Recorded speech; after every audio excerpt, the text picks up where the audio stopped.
আজি কি হ'ল জানেনে?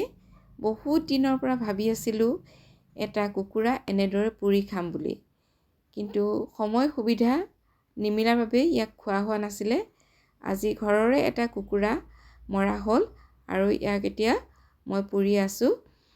ইয়াক অন্য একো নকৰোঁ, মাত্ৰ কুকুৰাটো পুৰি ভালদৰে সিজিলে ইয়াক ভিতৰৰ পেটুখিনি পেলাই আকৌ সেকি ইয়াক আজি নিমখ জলকীয়া লগাই খোৱা হ'ব। আপোনালোকে বাৰু এনেধৰণে কুকুৰা পুৰি নিমখ জলকীয়াৰ লগত খাইছেনে? আমি কিন্তু খাওঁ। যদি মোৰ ভিডিঅ'টো আপোনালোকে ভাল পাইছে, লাইক কৰিব, শ্বেয়াৰ কৰিব, ছাবস্ক্ৰাইব কৰিব আৰু মই এনেকুৱা ধৰণৰ ভিডিঅ' আপোনালোকক দিবলৈ চেষ্টা কৰিম। ভিডিঅ'টো শেষলৈকে চাব। মই এনেকেই পুৰি আজি ইয়াৰ মাংস আমি ঘৰৰ সকলোৱে মিলি খাম। ধন্যবাদ।